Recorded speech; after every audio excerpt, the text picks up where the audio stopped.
Assalamualaikum warahmatullahi wabarakatuh dan selamat siang, jumpa kembali pelajaran matematika hari ini.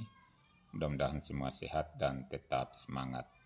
Pertemuan kali ini kita akan bahas soal matematika kelas 7 SMP kurikulum Merdeka, tepatnya di halaman 202, 203 dan 204,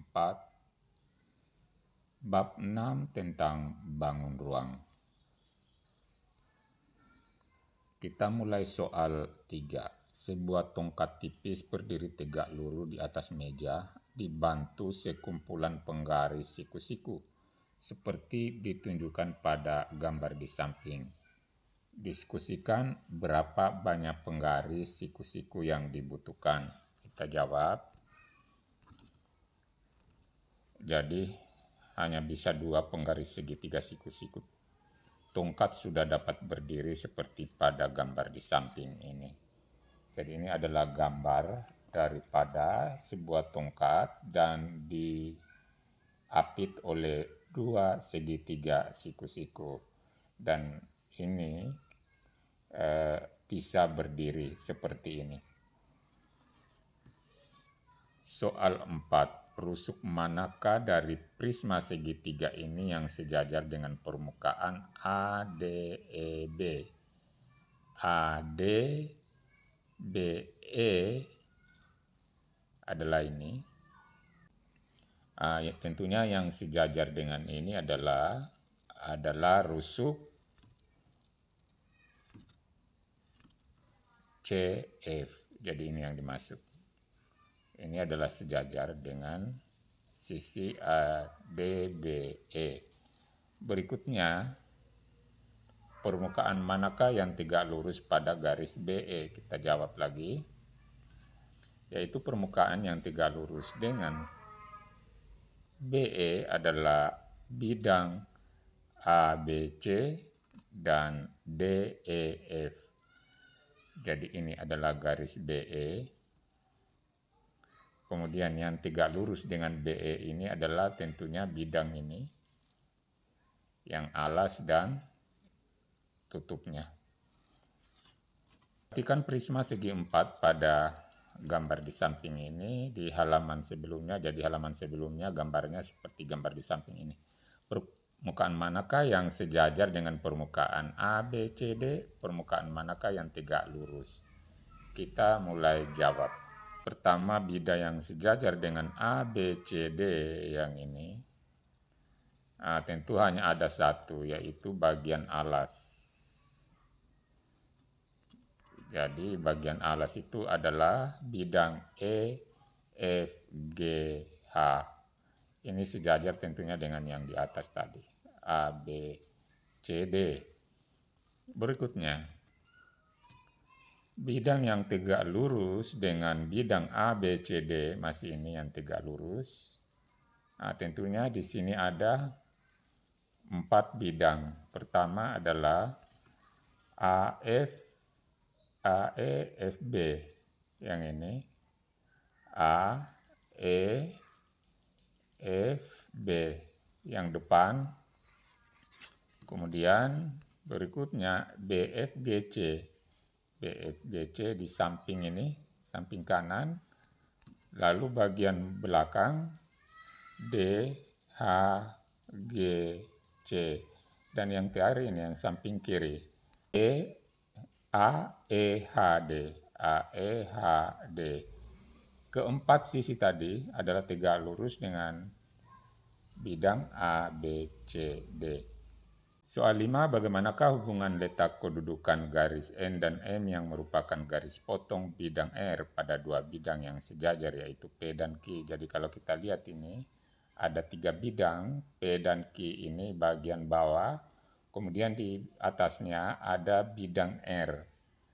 Ini seperti dinding ini papan ya, bagian bawah ini anggaplah papan P dan papan Q, kemudian di atasnya berdiri papan R. Pada papan R ada garis M dan garis N. Inilah yang dimaksud dengan soal 5. Sekarang kita jawab. M sejajar N. Jadi garis M ini sejajar N.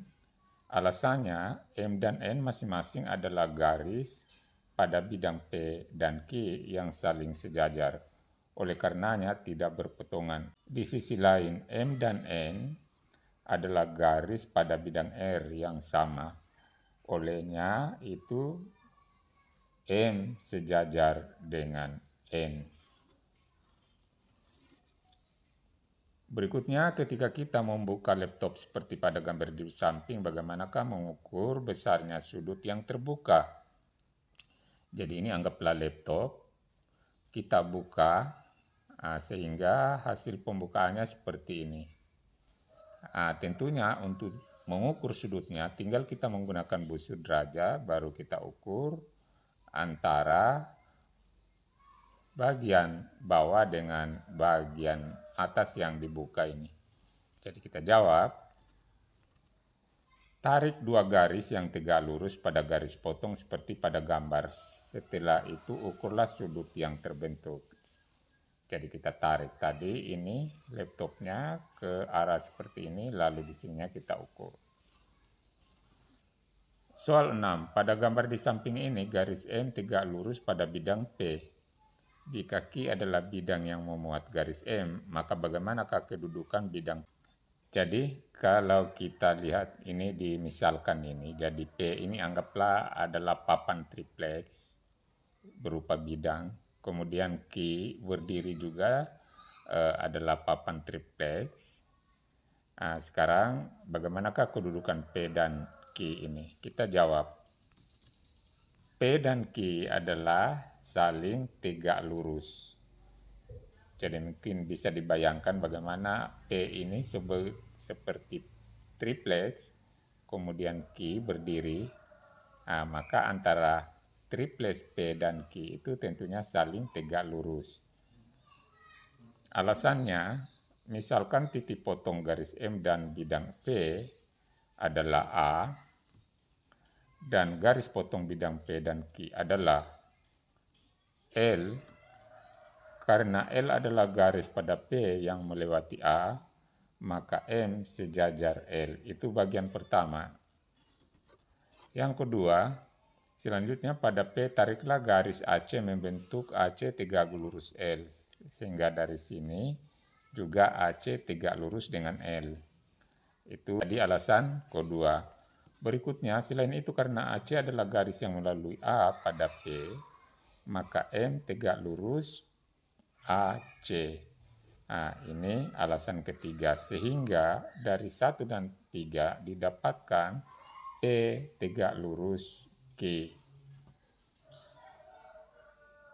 Berikutnya, pada gambar di samping kiri ini, berapakah jarak antara A ke garis L? Tunjukkan jaraknya pada gambar dan jelaskan dengan kata-katamu sendiri. Jadi kita hubungkan dari titik A ke garis L, seperti ini tegak lurus. Sehingga inilah jarak dari titik A ke garis L. Panjang garis tegak lurus yang ditarik dari titik A. Soal 7. Titik A dan B berada pada alas tabung, seperti diperlihatkan pada gambar di samping kanan. Bandingkanlah jarak A ke alas Q dan titik B ke alas Q. Jadi ini ada bagian alas ini berdiri garis A dan garis B. Garis A dan B ini berada pada bagian penutup tabung ini. Sekarang kita bandingkan jarak A ke alas Q dan titik B ke alas Q. Kita jawab, jarak A dan B ini tentunya terhadap Q adalah sama. Itulah pembahasan kita, mudah-mudahan bermanfaat. Wassalamualaikum warahmatullahi wabarakatuh.